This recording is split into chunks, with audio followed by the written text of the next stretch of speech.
England, 1818. At 34 years of age, Margaret Davies had become expert at disappearing in crowded rooms. The grand ballroom of Lord Pemberton's Kensington residence shimmered under 1,000 candles, their amber light casting everything in gilded splendor. The orchestra swelled with a Mozart composition that seemed to energize the assembled masses, drawing couples toward the dancing floor in synchronized waves of silk and tailored wool. Yet in the shadowed alcove near the refreshment table, Margaret stood motionless, her gloved fingers resting against the cool porcelain of an untouched champagne flute. The pale lavender of her gown, a color deemed appropriate for a woman of her station and circumstances, seemed to absorb rather than reflect the light surrounding her. She had not always been invisible.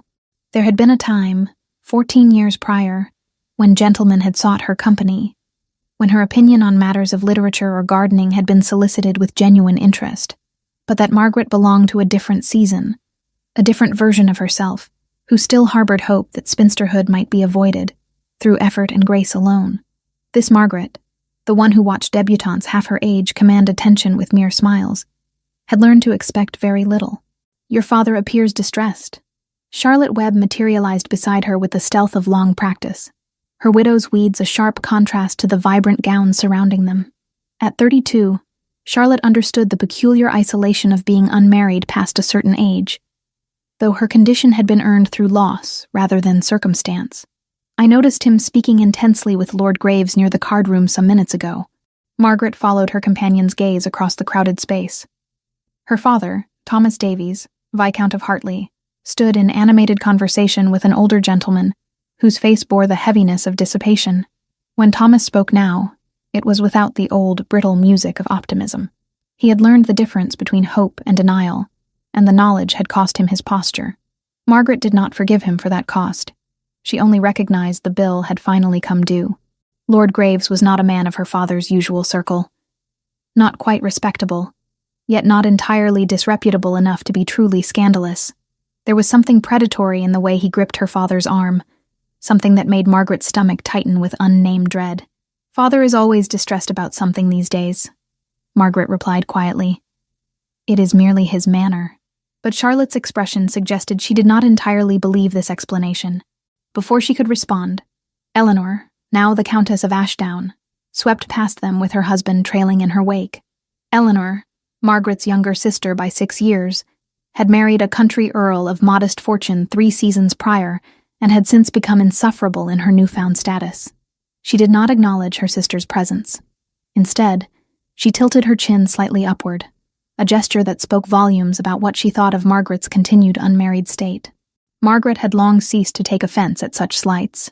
Across the ballroom, from his position near the marble fireplace, Charles Ashworth, Duke of Ravensford, observed the scene with the analytical detachment of a man accustomed to surveying his world from considerable height. His gray eyes tracked the invisible woman in lavender as she stood apart from the festive throng, a solitary figure amid a sea of animation. There was something in her stillness that commanded his attention, not the desperate quietude of someone wishing to hide, but rather the composed resignation of someone who had already accepted her place at the periphery. At 38, Charles had grown weary of societal machinations, the endless parade of ambitious debutantes, their mammas armed with flattery and strategic positioning, had become predictable to the point of tedium. He had withdrawn from London society following his wife's death 6 years prior, maintaining his duties as Duke while remaining otherwise detached from the machinery of the marriage market. Tonight, he attended only because parliamentary obligations necessitated his presence among the influential families whose support he required. Yet his gaze continued to return to the woman in lavender. The orchestra transitioned into a new piece, and the crowd shifted. Within moments, Lord Graves approached Margaret's position with the determined stride of a man conducting business rather than seeking pleasure. Charlotte, sensing the approaching complication, excused herself with a meaningful look. "Miss Davies." Graves bowed with exaggerated courtesy. "How delightful to encounter you this evening. Your father speaks so highly of his eldest daughter." Margaret extended her hand, allowing him to press it briefly. "Lord Graves, this is an unexpected pleasure." "Not entirely unexpected, I trust. Your father and I have developed something of a business understanding. Matters of finance, you understand. The sorts of arrangements that require mutual trust and, shall we say, cooperation." His smile suggested he found humor in some private jest. I have taken the liberty of assuming a position of some responsibility regarding your family's interests. A gesture of friendship, nothing more. The words were pleasant, but their implications unsettled Margaret in ways she could not immediately articulate. I am not certain I understand your meaning, sir. No matter. Such concerns need not trouble you. He stepped slightly closer, lowering his voice. I find myself in want of a wife, Miss Davies. Someone of quiet temperament and established family. Someone who might appreciate the stability that marriage to a man of my means could provide. Your father seems to think you might be amenable to such an arrangement. Margaret's breath caught. The ballroom suddenly felt smaller, the air more constricted. I fear my father has overstepped his authority, Lord Graves. I am not currently seeking marriage. At your age? His eyebrow rose slightly. Surely you do not intend to remain unattached indefinitely. The years, Miss Davies, are not kind to single women of advancing years. Nevertheless, I must decline your kind offer. Margaret turned slightly away, signaling the end of the conversation through body language alone. Graves lingered a moment longer before departing, but not before he had made clear through some unspoken mechanism that he considered her refusal temporary rather than final. Charlotte returned as the crowd shifted again. What did he want? Nothing of consequence, Margaret said, though her hands trembled slightly as she set down her untouched glass. Merely the usual presumptions. Yet, as the evening progressed and Margaret remained her accustomed shadow on the margins of society, she found herself thinking that perhaps this was simply how her life would unfold. She would attend these assemblies, watch others dance, observe the careful negotiations of matrimony from a distance, and gradually fade into the category of maiden aunt, useful only for her ability to manage households and offer counsel to younger women more fortunate in their circumstances. The invisibility had become not merely a condition of her social position, but something she had begun to accept as the fundamental truth of her existence. And perhaps that, she reflected, was the most dangerous invisibility of all. The morning following Lord Pemberton's assembly dawned grey and unremarkable, as if London itself had lost interest in the previous night's social theatre. Margaret sat in the breakfast room of her father's townhouse on Grosvenor Square, a residence that had once reflected the comfort of the Hartley fortune, but now bore the subtle signs of financial strain. The wallpaper near the windows had begun to fade, and the silver service on the table showed signs of wear beneath its polish. She was absently turning the pages of a periodical, when Harlow, the butler, appeared with an expression that suggested something of consequence had transpired. Miss Davies, there is a visitor. The Duke of Ravensford requests an audience with your father. Your father is not yet risen, and the Duke has indicated that the matter is of some urgency. Margaret's breath caught. She set down her teacup with careful precision, willing her hands to remain steady. The Duke of Ravensford? Here? In the drawing room, Miss Davies. Shall I wake your father? Or will you attend to the Duke's needs first? A Duke did not call upon a family of their standing without considerable reason. That much Margaret understood. She rose, smoothing her morning gown, a simple dove gray that she had changed into after bathing, and made her way downstairs. Her mind constructed and discarded possible explanations as her feet carried her forward. Perhaps it concerned some matter of parliamentary importance that had entangled her father in some way. Perhaps it was a social obligation of which she remained unaware. She was entirely unprepared for what she found. Charles Ashworth stood near the window of the drawing room, his tall frame silhouetted against the pale morning light filtering through the curtains. He was dressed impeccably in a traveling coat of dark charcoal, his cravat tied with the precision of a man who regarded appearance as an extension of discipline. Yet there was something in his bearing that suggested he had not slept well.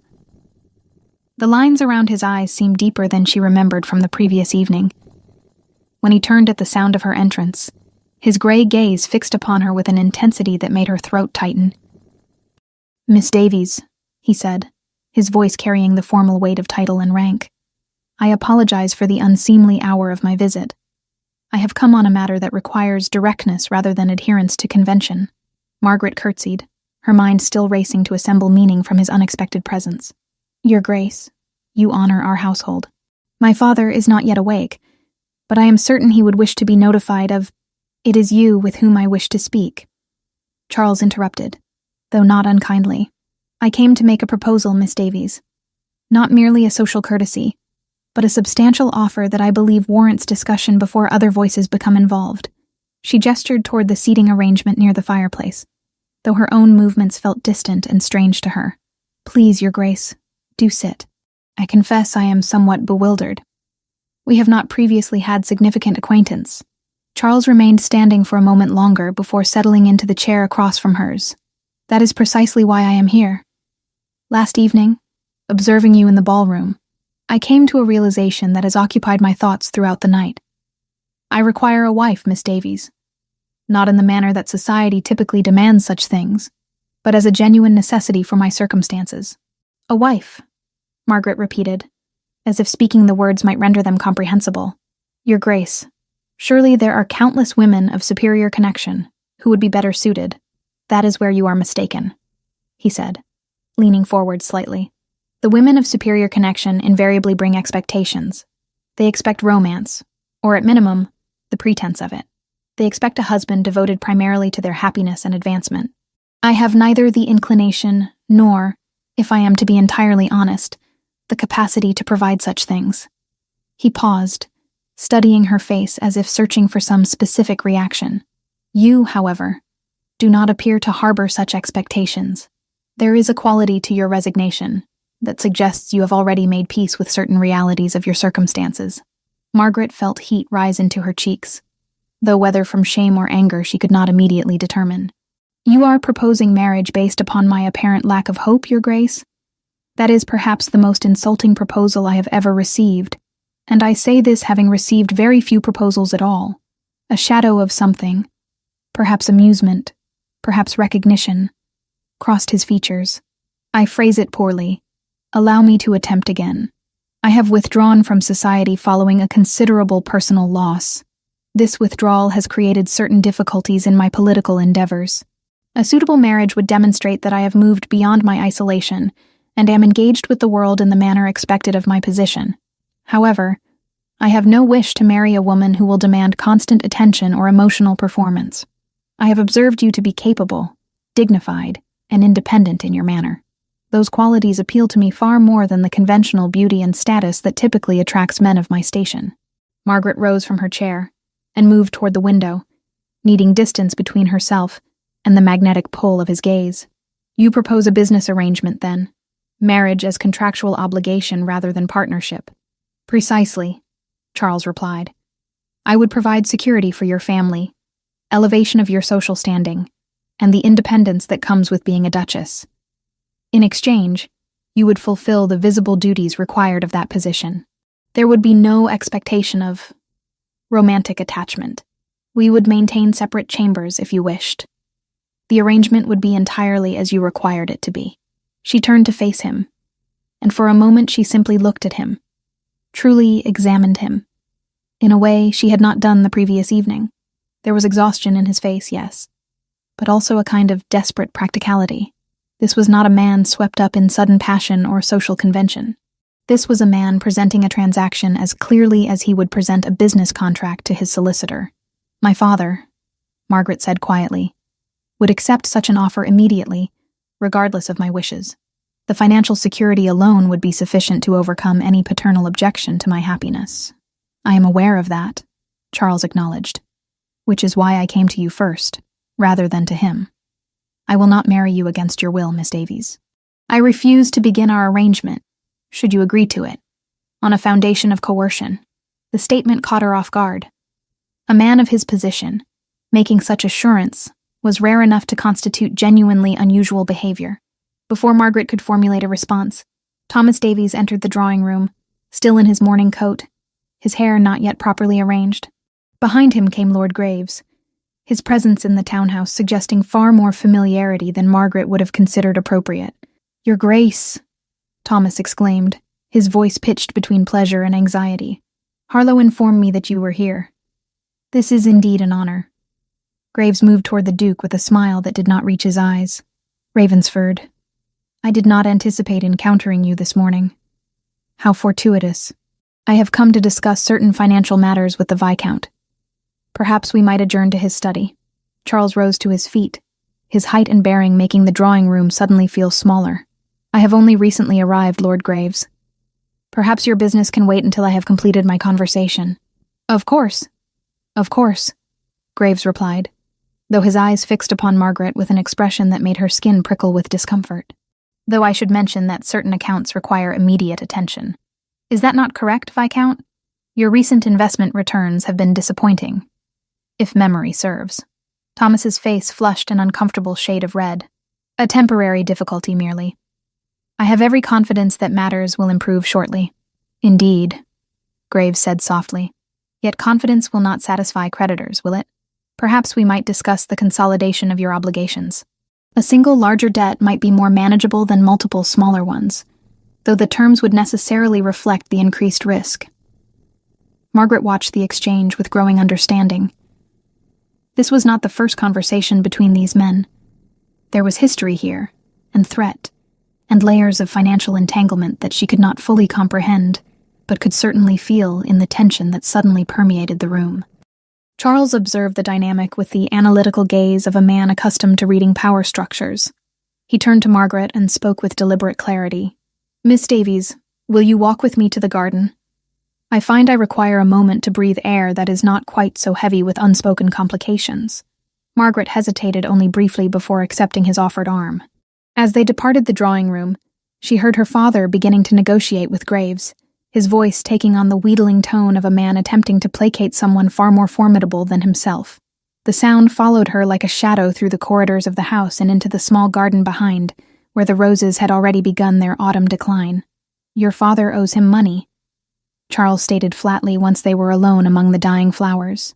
Yes, Margaret confirmed, seeing no purpose in denial. Lord Graves has been extending credit for some months now. I have attempted to manage the household accounts more carefully, but my father's judgment regarding investments remains questionable. Charles turned to face her directly. This is precisely why I made my proposal, Miss Davies, because I observe a woman trapped by circumstances largely beyond her control, managing decline with dignity and asking for nothing. That represents value to me far more than youth or conventional beauty ever could. Margaret studied him in the pale morning light, trying to reconcile the coldly practical proposition with what she now perceived in his expression, something that resembled, if not quite affection, then perhaps genuine respect.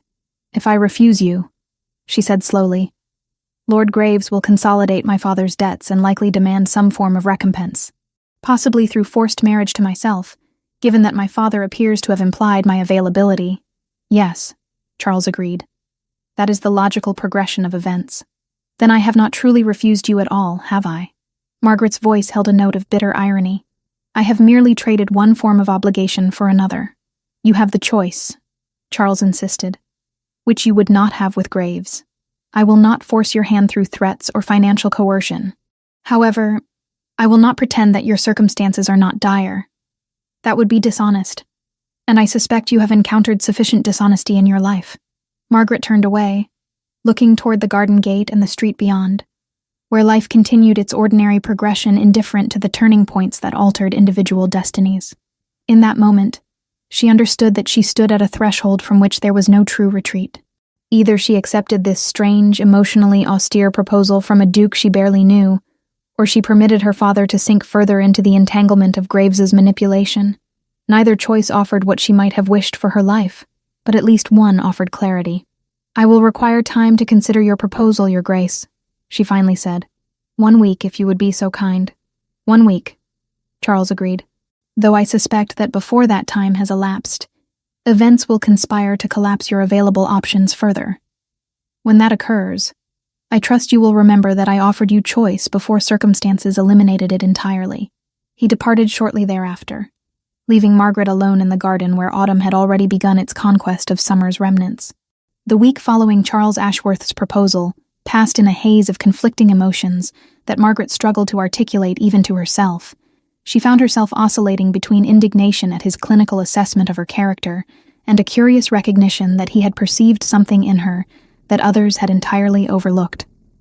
That perception, however unflattering in its initial articulation, represented a form of attention she had not experienced in years.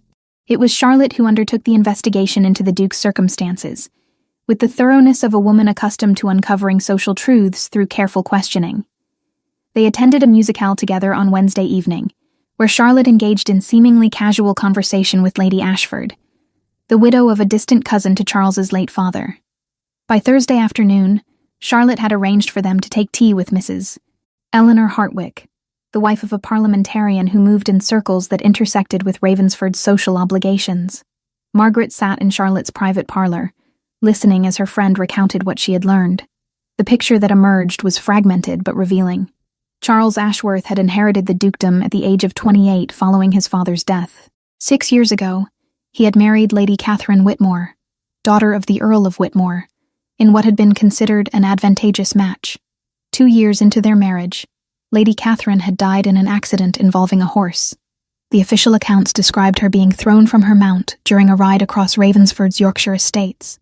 However, Charlotte had discovered that the circumstances had been sufficiently ambiguous to generate persistent whispers among those inclined toward speculation. Whispers of what nature? Margaret asked. Though she was uncertain, she wished to hear the answer. Charlotte hesitated, selecting her words with deliberate care. Some suggest that the accident was not entirely accidental, that Lady Catherine may have been attempting to attract his attention through some dramatic action that ended in tragedy. Others insist the entire matter was simply an unfortunate collision of circumstance. The truth appears to have been buried with her, and he has not remarried in 6 years, Margaret observed quietly. Precisely. He has withdrawn almost entirely from society. His attendance at social functions has been virtually non-existent. When he does appear, he maintains a demeanor of such profound distance that even the most determined debutantes have ceased attempting to approach him. It is rather as if he has declared himself inaccessible to the world. The implications of this information settled over Margaret like a heavy cloth. Charles's proposal had suddenly acquired a new dimension. His claim that he required a woman who harbored no illusions about romance had transformed from coldness into something approaching protective isolation. He was not rejecting the possibility of genuine connection so much as building walls against the possibility of being the cause of another person's destruction. The letter arrived on Friday morning, delivered by a footman in Ravensford's livery. It was brief, written in the bold script Margaret had come to recognize. Charles requested the honor of a private audience with her on Saturday afternoon. He would call at 2:30, should she find this time agreeable. There was no mention of his previous proposal, no indication of what the purpose of this conversation might be. Margaret dressed with unusual care for the appointment, selecting a gown of pale green muslin that offered neither the severity of gray nor the presumption of attempting to appear attractive. When Charles arrived, precisely at 2:30, he carried with him an expression that suggested he had not slept well and was struggling against some internal conflict. The butler showed him to the small drawing room where Margaret had chosen to receive him, a space intimate enough for genuine conversation, but formal enough to maintain propriety.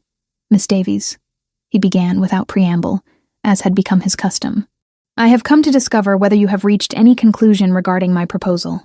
"I have done some investigation, Your Grace," Margaret replied, remaining standing to indicate the provisional nature of the meeting. "I have learned that you were married previously, and that your wife died in circumstances that appear to be subject to considerable speculation." For a moment, Charles's expression hardened almost imperceptibly. "I see that you have been thorough." "I have been prudent," Margaret corrected. "If I am to consider such an arrangement, I must understand the character of the man making the offer. What I have learned suggests that you are not a man disposed toward casual matrimony. Despite the apparent emotionlessness of your proposal, I would understand your true motivations." Charles moved toward the window, positioning himself so that he looked out onto the street, rather than meeting her gaze.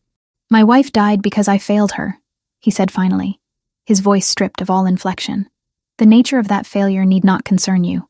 What matters is that I have no wish to fail another woman in similar fashion. Therefore, I do not seek a marriage based on romantic expectation or emotional vulnerability. I seek an arrangement where both parties understand precisely what is being offered and what is expected. There is safety and clarity." "And if clarity is not sufficient?" Margaret asked quietly. "If at some point either of us develops genuine feeling, then we address it honestly," Charles replied, finally turning to face her. "But I do not anticipate such a development. I have proposed to you specifically because I believe you to be a woman capable of accepting a marriage that exists for practical rather than emotional reasons. I may be mistaken in this assessment. If I am, then my proposal was ill-conceived, and you should feel no obligation to accept it." Margaret studied him in the pale afternoon light, seeing in his face not the coldness she had initially perceived, but rather a careful discipline imposed over profound fear. Why did you not simply marry one of the beautiful, ambitious women who would have accepted such an arrangement without question? Because ambitious women come with expectations that extend beyond the marriage contract itself. They demand constant evidence of their importance. You, Miss Davies, have lived quietly in the shadows of your family's life. You understand the value of discretion and the necessity of managing circumstances without complaint. Those qualities have nothing to do with your appearance or your age and everything to do with your character. Before Margaret could formulate a response, a maid appeared with a letter for her on a silver tray. The seal bore the mark of Lord Graves's crest. Margaret opened it with trembling fingers and found a brief message informing her father that all outstanding debts had been consolidated into a single account, bearing substantially higher interest. Payment was to be negotiated in person, at Graves's residence, at Graves's earliest convenience. The implications were immediately apparent. Graves had moved from extending individual small credits to consolidating all obligations into a single debt held entirely in his hands. Thomas Davies was no longer a man with multiple creditors, but a man who belonged to Lord Graves entirely. Charles had moved to read the letter over her shoulder. "This changes nothing of my proposal, Miss Davies.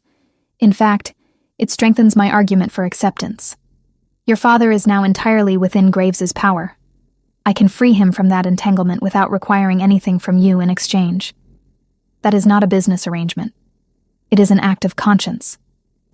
Margaret looked at the Duke, understanding finally that his proposal had never been the cold transaction she had initially perceived it to be. "You ask me to accept a marriage of convenience, while the woman I will become as your wife knows that you acted primarily from a sense of obligation toward my family circumstances. I ask you to accept a marriage where both parties are honest about their limitations and their reasons." Charles corrected. "I cannot offer you love, Miss Davies. I suspect I am incapable of it. But I can offer you security, dignity, and a position from which you will never again be invisible. Whether that is sufficient is entirely for you to determine." Margaret crossed to the window and looked out at the street below, watching the ordinary flow of London life continue indifferent to the turning points occurring within these walls. The letter from Graves burned like a coal in her consciousness. In that moment, she understood that Charles had offered her something genuine. Not love, perhaps, but genuine respect and genuine recognition of her value. That recognition seemed increasingly precious. "I will require time to speak with my father about Lord Graves's letter," she said finally, "but I do not require a week to reach a decision. I believe I require only a few days to observe whether you maintain your position or if your proposal was merely a momentary impulse." "It was not impulse," Charles assured her. "But I understand the necessity of your caution. I will call again on Wednesday next. By then, I trust you will have formed a clearer sense of your options and your preferences." After he departed, Margaret remained standing before the window, long after his carriage had disappeared into the London traffic.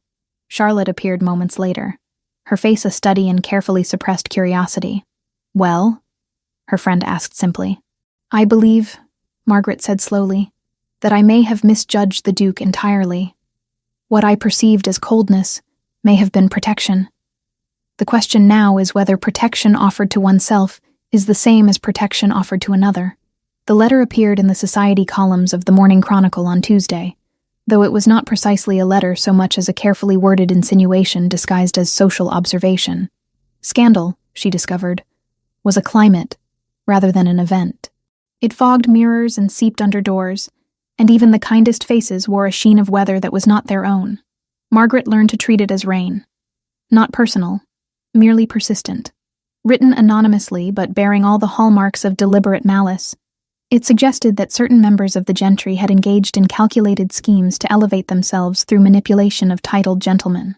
It did not name Margaret directly, but the implications were sufficiently transparent that identification was merely a matter of connecting obvious references. Margaret learned of the scandal through Eleanor's visit to Grosvenor Square that same afternoon. Her sister arrived with an expression that combined indignation with something approaching satisfaction, as if she had anticipated this development with a mixture of dread and vindication. "You have utterly ruined yourself," Eleanor announced, not bothering with preliminary pleasantries. "The entire town is discussing your apparent conspiracy with the Duke of Ravensford. How could you be so foolish as to imagine your machinations would go undetected?" Margaret set down her teacup with hands that maintained outward steadiness, despite the trembling she felt internally. "I have done nothing of the sort, Eleanor. I scarcely know the Duke." "That is precisely what makes your actions so transparent," Eleanor continued, her voice pitched to carry through the drawing room, attempting to cultivate a connection through false modesty and strategic positioning. "It is the behavior of a desperate spinster, and frankly, I am mortified to be associated with you." She paused, then added with deliberate cruelty, "I have informed my husband that we cannot be seen in public with you until this matter is resolved. Our reputation cannot be jeopardized by your indiscretions." After Eleanor's departure, Margaret remained motionless in the drawing room, understanding that the machinery of social destruction had been set in motion. The letter had provided sufficient ambiguity to generate speculation, while maintaining enough distance from explicit accusation to prevent legal recourse. Lord Graves had, she now understood, orchestrated a masterpiece of calculated malice. But worse than Eleanor's rejection was what occurred that evening at the Weatherby soiree. Margaret had not intended to attend, but Thomas, with the desperate energy of a man attempting to salvage his reputation through continued social participation, had insisted they make an appearance. Within moments of their arrival, Margaret understood the magnitude of the damage. Conversations ceased as she passed. Women withdrew their hands when she attempted to greet them. The atmosphere was one of collective judgment, as if her mere presence had contaminated the space. Thomas had disappeared almost immediately upon their entrance, and Margaret found herself standing virtually alone at the periphery of the gathering. Even Charlotte, who had always offered steadfast support, was notably absent. The evening stretched before her with the quality of a nightmare, endless, inescapable, defined by the tangible weight of societal rejection. It was during this extended torment that Thomas reappeared, moving toward Margaret with an expression that combined desperation with something approaching cowardice. "We must leave," he said quietly, but with unmistakable urgency. "We must leave immediately." "Father, what has transpired?" Margaret began, but he had already grasped her arm, pulling her toward the exit with an intensity that suggested genuine panic rather than mere social embarrassment. The carriage ride home occurred in silence, but the silence was heavy with unspoken communication. When they arrived at Grosvenor Square, Thomas went directly to his study without explanation. Margaret followed, understanding that some significant development had occurred that extended beyond social scandal. "Lord Graves came to me this afternoon," Thomas said finally, his voice hollow with defeat. "He informed me that he had orchestrated the letter in the Chronicle. He explained that your apparent scheme to entrap the Duke, while entirely fabricated, served his purposes perfectly. The society scandal ensures that no one will question my sudden inability to manage my finances. When I fall into complete ruin, it will appear to be the consequence of your misconduct, rather than his manipulation." Margaret felt the room shift slightly around her. "He deliberately destroyed my reputation to protect his own actions regarding your debts." "Yes," Thomas confirmed, and Margaret observed with a mixture of pity and resentment that her father could not meet her eyes. "He also informed me that any attempt on your part to refute the scandal or explain the truth would result in even more damaging revelations about our family circumstances. He has constructed his trap with considerable precision. And you told him I would accept this?" Margaret's voice emerged with a calmness that surprised her. "I did nothing," Thomas said, but the words carried the weight of their own damning truth. "I said nothing in your defense. I accepted his explanation and returned home." The conversation was interrupted by Harlow's appearance to inform them that the Duke of Ravensford had arrived and was requesting immediate audience with both Thomas and Margaret. When Charles entered the study moments later, his expression was a study in controlled fury. His gray eyes fixed upon Thomas with the intensity of a man conducting necessary business that he found beneath his dignity to perform. "Viscount Hartley," Charles began without preamble, "I am aware of Lord Graves's role in the scandal that has consumed Miss Davies's reputation this afternoon. I am also aware of the financial entanglement that provides his motivation for such actions. I have come to inform you that I intend to discharge all of your obligations to Lord Graves. Every debt, every contract, every instrument by which he has manipulated you will be transferred to my name and subsequently forgiven. You will be free of him entirely." Thomas's face flushed with a confusion of emotions, relief, shame, and a desperate gratitude that manifested as near tears. "Your Grace, I cannot permit such—" "You cannot prevent it," Charles corrected with brutal efficiency. The transaction will occur whether or not you consent to it. What you will do is remove yourself from this conversation. I have no further business with you. After Thomas's departure, Charles turned his attention to Margaret, and his expression shifted from anger to something approaching concern. You have been treated with calculated cruelty today. I have come to offer you refuge, if you will accept it. Refuge? Margaret repeated. Your Grace, you yourself have made clear that your proposal was based upon practical necessity rather than genuine desire. To have me reside at Ravensford Estate would only strengthen the scandal. Society will assume precisely what I wish them to assume, Charles interrupted. I will have it known that I have invited you to my estate under my protection, following the scandalous behavior of Lord Graves. I will make it clear that I regard the accusations against you as fabrications designed to conceal his financial crimes. My position and wealth provide sufficient authority to reshape the narrative, should I choose to employ them. And what do you receive in exchange for this intervention? Margaret asked quietly. The knowledge that I have prevented you from being entirely destroyed by forces beyond your control, Charles replied.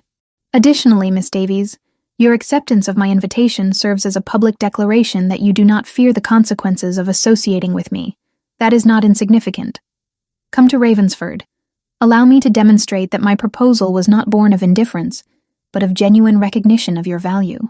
Margaret looked at this man who had arrived at her darkest moment with both rescue and presence, understanding that acceptance of his offer represented not merely social salvation, but also an acknowledgement that her life had fundamentally altered in ways she could no longer resist or deny. I will come, she said finally, but not as a guest. If I am to reside at your estate, society must understand clearly what arrangement I have accepted. A flicker of something, perhaps surprise, perhaps approval, crossed Charles's features. We will inform them precisely what has transpired, Miss Davies. We will allow them to interpret it as they choose, knowing the truth ourselves. Ravensford Estate sprawled across Yorkshire's rolling landscape like a monarch's declaration of permanence and power. Margaret arrived on a grey afternoon, when the moorlands beyond the property seemed to dissolve into the very sky, creating an impression of existing between earth and cloud. The estate was older than London itself, its stone walls worn smooth by centuries of wind and indifference. Charles had arranged for her arrival while society absorbed the scandal of her departure from London, and by the time her carriage rolled through the iron gates, speculation had already crystallized into accepted narrative. She was his ward, his distant relation, his social reclamation project. The specific justification mattered less than the fact that his authority made contradiction impossible. The servants received her with the deference due to a woman under the Duke's protection. Mrs.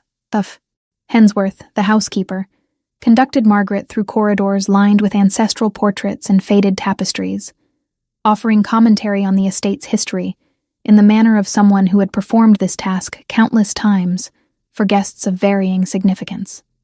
Margaret's chambers were situated in the east wing, overlooking gardens that had been allowed to slip into controlled wildness. Through the window, she could see hedgerows that had begun their autumn transformation.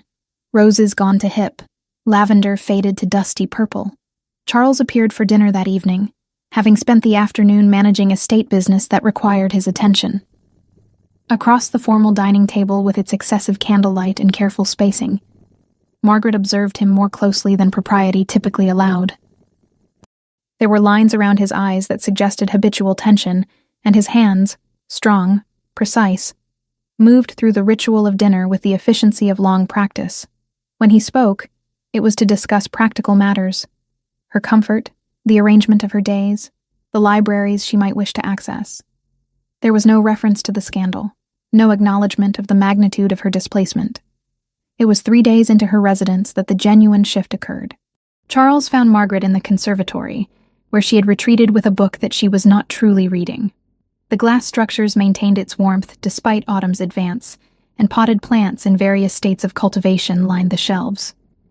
When Charles entered, there was about him a quality of suppressed turbulence, as if he had been struggling against some internal decision and had finally surrendered to it. "You should know the truth about my wife," he said without preamble, abandoning the courtesies that had defined their interactions since her arrival. Not the sanitized version that society accepts, but what actually occurred. Margaret set down her book, uncertain whether to encourage or discourage this revelation. Your Grace, you need not. Catherine was not suicidal, Charles continued, moving toward the window and positioning himself so that she could observe only his profile. She was attempting to gain my attention, which I had entirely withdrawn and redirected toward political ambition and estate management.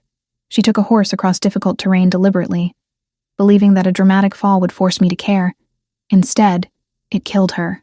His voice contained no inflection, yet the words themselves carried the weight of years of accumulated guilt. I allowed a woman under my protection to starve emotionally, while I attended to matters that seemed crucial but were merely important. The distinction cost her life. Margaret rose from her chair, moving slightly closer but maintaining distance that acknowledged his need for space. How long have you carried this knowledge? 6 years, Charles replied. 6 years of living in this estate alone, withdrawing from society to prevent repetition of that failure with another woman who might harbor genuine expectations. Until you decided to marry a woman you believed incapable of harboring expectations, Margaret said quietly. You sought to protect me through ensuring I could never be disappointed. Yes. Charles turned to face her fully, and that assessment was entirely uncharitable. I now understand. Observing you these past days, the dignity with which you navigate displacement, the intelligence with which you manage circumstances entirely beyond your control, I have begun to recognize that I underestimated you profoundly. You are not a woman incapable of feeling deeply. You are a woman who has simply learned to contain her feelings because the world rarely provided safe container for them. Margaret felt something shift within her, a recognition of having been truly seen for perhaps the first time in her adult existence. Your wife was invisible to you because you were consumed by your own concerns. I have been invisible to everyone because I ceased to expect visibility. We are not the same, Your Grace. We are both casualties of invisibility, Charles corrected. Hers was inflicted through negligence. Yours was inflicted through indifference. The result is identical.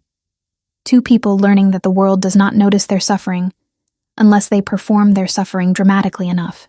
He paused, then continued with visible difficulty. I cannot offer you what I failed to offer Catherine, but I can offer you something perhaps more valuable. The knowledge that I see you now. Completely, honestly, without the filters of my own protection or guilt. Before Margaret could formulate a response, Charles closed the distance between them. His hand came to her face, his fingers tracing her cheekbone with a gentleness that seemed at odds with his customary composure. The gesture was not demanding, not the prelude to anything beyond itself. It was recognition. Tactile, present, undeniable. Margaret felt her breath catch, felt something that had been locked within her for years begin to shift toward possibility. I will not destroy you, Charles said quietly. That is my covenant, Miss Davies. I will not allow your invisibility to persist within these walls. They stood in the conservatory among the potted plants, among the carefully cultivated life that flourished in controlled environments, and Margaret understood that something fundamental had altered between them. This was not the cold transaction she had once braced herself to accept. This was a genuine moment of mutual recognition between two people who had learned survival through different routes, but had arrived at similar destinations of emotional isolation. That evening, Margaret received a visitor. Charlotte arrived with a letter from London explaining that she had come to ensure Margaret's comfort and to confirm the legitimacy of her residence at Ravensford. The two women sat in Margaret's private chambers, and it was to Charlotte that Margaret finally allowed the full weight of her experience to emerge. He told me about his wife today, Margaret confessed. About the failure he believes himself to bear. Charlotte nodded slowly. And what did you perceive in that confession? Honesty, Margaret replied. The kind of honesty that only emerges when someone has reached the limit of their ability to maintain protective deception. She paused, considering her words carefully. I did not marry him today, though the moment suggested certain possibilities, but I understood in that moment why he came to me in London. He was not seeking a woman incapable of love. He was seeking a woman capable of understanding that sometimes love requires learning to be visible again. Charlotte reached across and clasped Margaret's hand. Charlotte had the gift of setting a cup of tea between two people and making it feel like truce. On evenings when London felt like a geography they had both survived, they would sit in the West Wing sitting room and measure, without saying so, how far visibility had carried them from the lives they once endured. Widowhood taught me that second chances are not promises, but possibilities. What matters is whether both people possess the courage to attempt them. The summons arrived on a gray afternoon when Margaret had begun to settle into the rhythms of Ravensford life.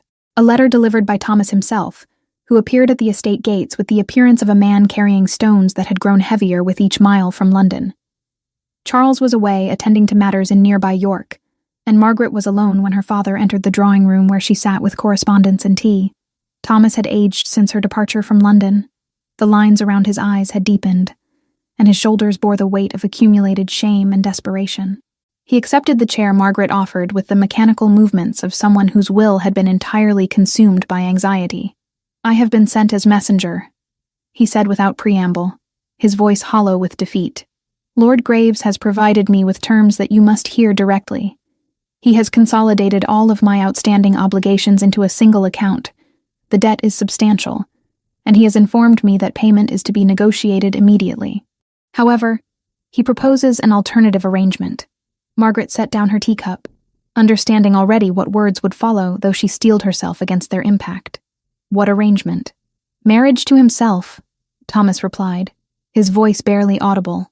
"He has made clear that should you refuse, the entire debt will be executed immediately. Our family name will be destroyed, our remaining properties seized, and I will be imprisoned for debt. However, if you accept his proposal, he will forgive the debt entirely as a wedding gift." The words seemed to reverberate through the drawing room, and Margaret found herself studying her father with an expression that was neither anger nor sympathy, but something resembling recognition of his fundamental powerlessness. "And you delivered this ultimatum from a man you know to be dishonorable? What choice had I?" Thomas demanded, though the defensiveness in his tone was hollow. "He holds my life entirely within his hands. Should I have refused and allowed him to destroy everything?" Margaret rose from her chair and moved toward the window, needing distance from the magnitude of what her father represented. The desperate male authority that had shaped her life, that had taught her invisibility as survival, that now found itself utterly powerless against forces far more ruthless than its own inadequacy. "When did he provide you with this ultimatum?" 3 days ago. I attempted to resist, to negotiate, but he was emphatic. "You are to respond within the week, or consequences commence immediately." Before Margaret could formulate a response, Charles entered the drawing room. His presence transformed the atmosphere entirely. There was about him a quality of barely contained fury, though his expression remained composed with the precision of a man trained to conceal volcanic emotion beneath aristocratic restraint. "Viscount Hartley," Charles said, his tone carrying the weight of titles and authority. "I trust you have not come bearing good news, given the pallor of your complexion." Thomas rose, attempting to gather dignity that had largely abandoned him. "Your Grace, I have merely fulfilled an obligation to inform my daughter of circumstances that require her decision." "You have played the role of messenger for a man who manufactured scandal to conceal his criminal financial manipulation," Charles corrected with brutal clarity. "I am aware of every detail concerning Lord Graves. My investigators have been thorough. His consolidation of your debts represents nothing more than a power play, an attempt to coerce Miss Davies into marriage by threatening her father's reputation and freedom." Margaret watched as her father's face crumpled slightly, understanding that Charles possessed knowledge that extended beyond what Graves had revealed. "Your Grace, you will remove yourself from this conversation," Charles said, not unkindly but with absolute authority. "There are arrangements I wish to discuss with Miss Davies that do not require your presence." After Thomas's departure, conducted from the drawing room by servants who had appeared at Charles's subtle gesture, a heavy silence settled between Margaret and the Duke. He moved toward the fireplace, his movements controlled despite the tension evident in his jaw and the line of his shoulders. "I have spent the past week investigating Lord Graves comprehensively," Charles said finally. "His debts are not confined to your father. He has engaged in systematic financial predation across multiple families, consolidating obligations and leveraging them for personal benefit. Your father's situation is merely one among dozens. I have prepared documentation sufficient to secure his imprisonment for fraud and conspiracy." "Then you will expose him?" Margaret asked, though she suspected the answer already. "I will do more than that," Charles replied. "I will assume every debt Lord Graves currently holds. I will pay your father's obligations in full, and I will ensure that Graves has no remaining leverage with which to threaten or manipulate anyone." He turned to face her directly. "This is not contingent upon your acceptance of marriage, Miss Davies. Your father will be freed from his entanglement, regardless of your personal decision regarding his ultimatum." Margaret felt something unlock within her chest, a possibility that had seemed foreclosed suddenly opening into genuine choice. "Why would you do this without condition?" "Because I refuse to permit you to be married under duress," Charles said simply. "Because I have reached the limit of my tolerance for men who exploit vulnerable circumstances for personal advantage.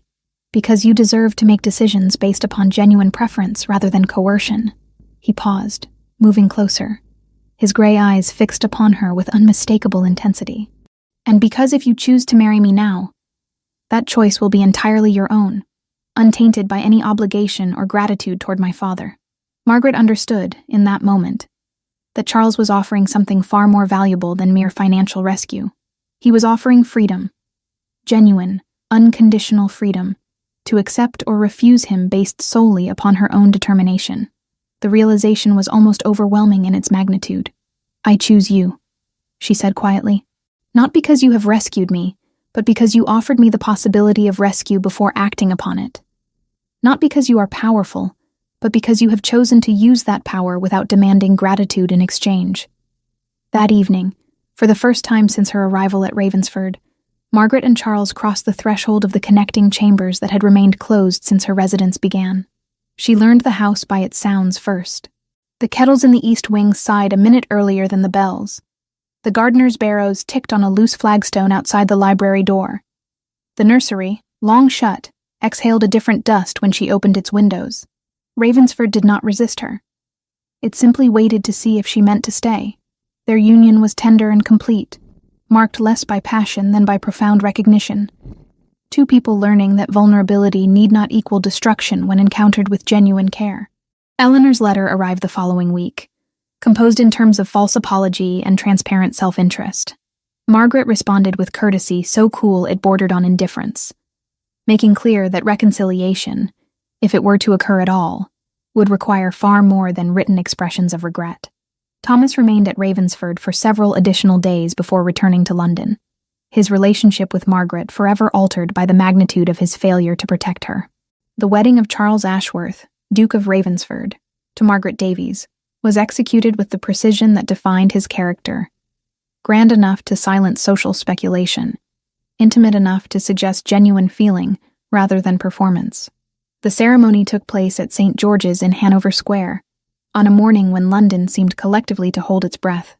The church filled with members of Parliament, landed gentry, and the wives of influential men, all observing what would become the season's most discussed union.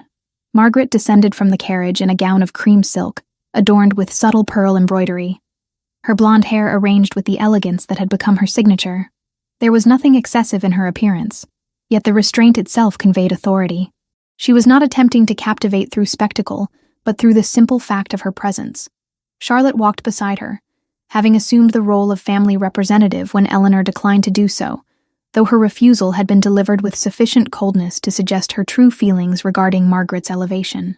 Thomas stood within the church, having accepted Margaret's invitation with an emotional gratitude that bordered on desperation. He had arrived at Ravensford the previous evening, offering apologies that Margaret received with the courtesy of one who had moved beyond the need for them. Their relationship had been irrevocably altered by the magnitude of his failure, and while reconciliation was possible, the innocent trust of filial affection could not be restored. Yet he was present, and that presence represented something. Not forgiveness, but acknowledgement that blood remained blood despite profound disappointment. Charles waited at the altar with the stillness of a man who had made peace with his own transformation. He was dressed in formal morning coat with subtle perfection, his gray eyes following Margaret's progression toward him with an intensity that seemed to communicate across the vast space of the church. When she reached him and placed her hand in his, the gesture carried the weight of genuine choice rather than social obligation. The vicar conducted the ceremony with the solemnity appropriate to a ducal marriage, and as Margaret and Charles exchanged vows, the assembled society observed a striking phenomenon. The woman who had been objects of pity merely weeks prior was now radiating an authority that had nothing to do with her new title and everything to do with the profound transformation visible in her bearing. She was no longer invisible. She had become undeniable. Eleanor sat rigidly in the pews, her face composed into an expression of appropriate pleasure that barely concealed her mortification. When the ceremony concluded and the wedding party processed from the church, she found herself positioned to greet the newly married couple at the reception. The moment was excruciating. Eleanor was forced to curtsy to her sister and offer congratulations while being acutely aware that the social hierarchy that had previously privileged her over Margaret had been entirely inverted. Margaret's response was perfectly civil, perfectly distant, suggesting that Eleanor had become someone she encountered rather than someone to whom she was genuinely related. The reception proceeded with the lavishness expected of a ducal marriage, held in a grand London townhouse that Charles had arranged to hire for the occasion. Champagne flowed, orchestral music filled the rooms, and society's most influential members circulated through corridors lined with seasonal flowers. It was during this celebration that Lord Graves appeared. He arrived uninvited, his entrance creating a subtle disturbance in the assembled gathering. Graves moved through the crowd with the confidence of a man who believed his position remained secure, his presence suggesting that he anticipated either forgiveness or at minimum the maintenance of social silence regarding his actions. He approached Charles with a smile that did not reach his eyes. "Your Grace, a magnificent celebration. Allow me to offer my congratulations on your marriage to Miss Davies. A surprising choice, but I am certain you have your reasons." Charles regarded him with an expression of such profound disdain that it seemed to physically repel the other man. When he spoke, his voice carried the weight of ducal authority deployed without mercy. "Lord Graves, you are not welcome at this gathering. Your presence here suggests a remarkable lack of understanding regarding the consequences of your actions. I have spent the past weeks ensuring that every financial transaction you have executed through fraud and coercion has been documented and reported to the appropriate authorities. You are to be arrested within the week on charges of conspiracy and financial manipulation. This gathering is not an appropriate venue for your continued freedom, so I suggest you depart immediately before I have you removed by force." The transformation in Graves's expression was immediate and complete. The false confidence crumbled, leaving behind only fear and the desperate calculation of a man attempting to determine if escape remained possible. He retreated from Charles's presence with as much dignity as he could muster, which was considerably less than he had arrived with. Society observed this exchange with the quality of collective understanding that characterizes aristocratic gatherings. By nightfall, the story would have circulated through London drawing rooms with sufficient elaboration to render Graves's social position entirely untenable. As evening descended and the reception concluded, Charles led Margaret away from the gathering toward the townhouse chambers that had been prepared for their first night. The room was decorated with restraint. No excessive floral arrangements, no theatrical displays of passion. Instead, there was simply the carefully tended space of two people who had chosen each other consciously and completely. "I wish to tell you something," Charles said, once they were alone, his voice carrying the vulnerability he had learned to permit in her presence. "I have observed you since the moment you stood invisible in Lord Pemberton's ballroom. I did not recognize you at first because the world had trained me to look past women who refused to demand attention, but I saw you. And from that moment, I knew that whatever pretense I constructed regarding my proposal would eventually crumble before the truth of what I actually desired. You, precisely as you are." Margaret moved toward him, her hand coming to rest against his chest, where she could feel his heartbeat beneath formal layers of clothing. "When you renewed your proposal after I refused you, I understood that you were capable of existing outside the rigid structures that have defined your life. I loved that version of you. The one willing to be rejected and to return anyway. I have loved every version of you since." They stood together in the candlelit room, and the transformation that had begun in Margaret's invisibility reached its completion. She was no longer the overlooked daughter, the invisible woman at the margins of society. She was the Duchess of Ravensford, chosen by the most powerful man in England, not despite her ordinariness, but because of her capacity to recognize authenticity beneath the surface of social performance. Charlotte sent a letter the following morning, her words carefully constructed to convey profound satisfaction at the reversal of circumstances that had seemed so dire merely months prior. Thomas wrote requesting permission to visit Ravensford, an invitation that Margaret granted with the understanding that reconciliation would occur gradually, and would never fully erase what had transpired between them. Eleanor remained distant, her silence a clear indication that some relationships, once fractured beneath the weight of genuine crisis, could never be entirely restored. 6 months had transformed Ravensford Estate in ways that extended far beyond the merely observable. The gardens, which had existed in carefully maintained but emotionally sterile perfection under Charles's previous stewardship, had begun to evolve under Margaret's influence. Where there had been rigid geometry, there now existed space for what might be termed controlled wildness. Roses permitted to sprawl across archways rather than being rigidly trained. Vegetable gardens expanded to provide not merely sustenance, but also employment for families from surrounding villages who had previously possessed no reliable income. The tenant cottages scattered across the Ravensford lands had undergone systematic renovation, a process Charles had initiated years earlier with the efficiency of a man fulfilling obligation rather than expressing conviction. Margaret had altered the approach fundamentally. She visited the cottages herself, speaking with inhabitants, understanding not merely what was broken, but what inhabitants actually required. When widows needed employment, positions materialized. When children lacked education, a small school was established. The changes were pragmatic rather than sentimental, but they carried a quality of genuine care that transformed them into something approaching generosity. Charles observed these transformations with an expression that suggested he was watching someone rewrite the language of his own life. There were moments when Margaret would encounter him standing in the doorway of the schoolroom, watching her explain mathematics to the village children, and she would observe on his face a vulnerability she had not witnessed during their earliest acquaintance. The armor he had constructed over 6 years of isolation had begun to crack, not from assault, but from the simple recognition that protection purchased through emotional distance cost far more than it preserved. "I am pregnant," Margaret announced one evening, as they sat together in the small drawing room that had become their favored retreat. The statement emerged without preamble, delivered with the same directness Charles had come to recognize as her characteristic method of addressing significant developments. Charles set down his correspondence with movements that suggested sudden immobility. "You are certain?" "Entirely certain," Margaret confirmed. "I have known for 3 weeks, but wished to be absolutely confident before offering information that might require revision."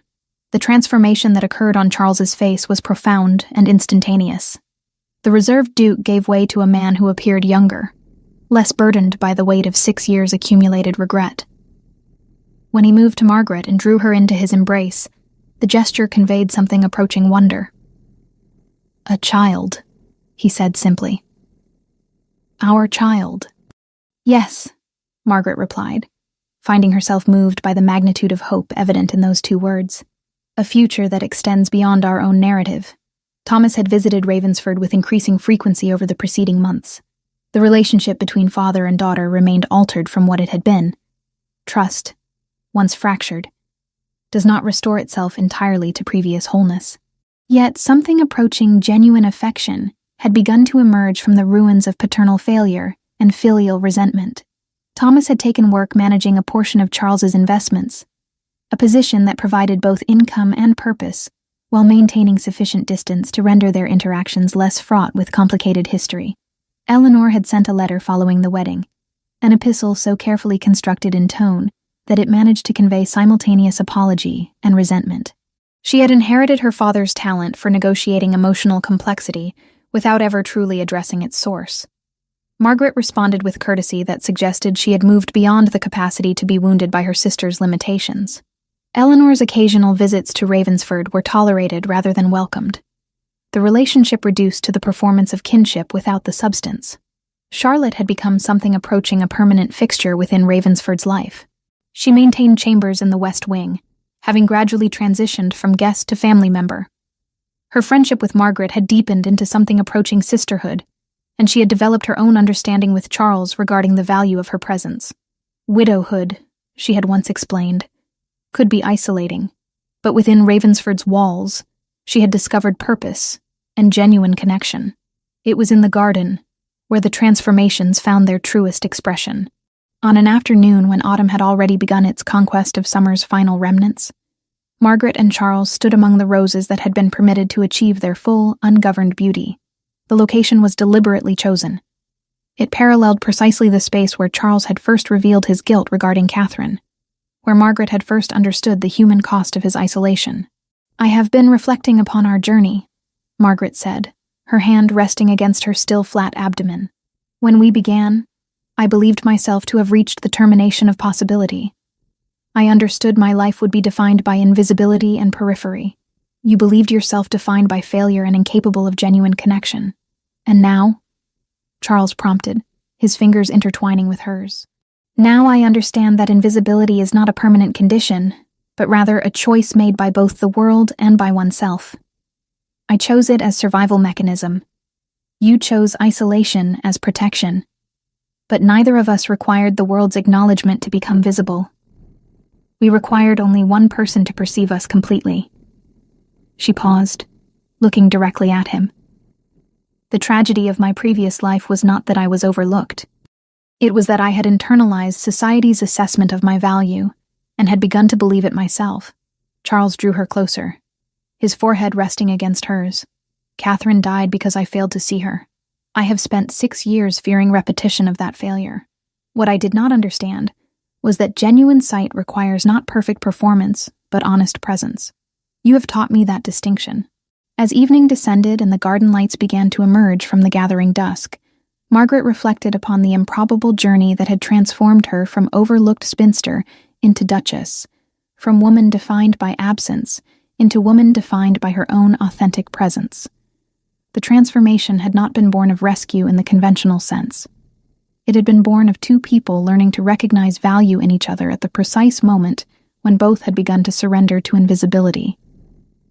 To those who listened to this account, Margaret would say this: "Invisibility is not determined by age or circumstance or the indifference of society. It is determined by whether even one person in your life perceives you completely, honestly, without requiring you to perform or transform yourself into acceptability. Search not for the world's recognition, but for that single person capable of genuine sight. When you find them, allow yourself to be seen. Allow yourself to become visible. Not to the masses who will forget you by season's end, but to the person whose recognition redeems everything that came before. That recognition is not love in the romantic sense alone. It is belonging. The knowledge that you are known and valued by someone whose knowing matters more than the world's perpetual amnesia regarding your existence."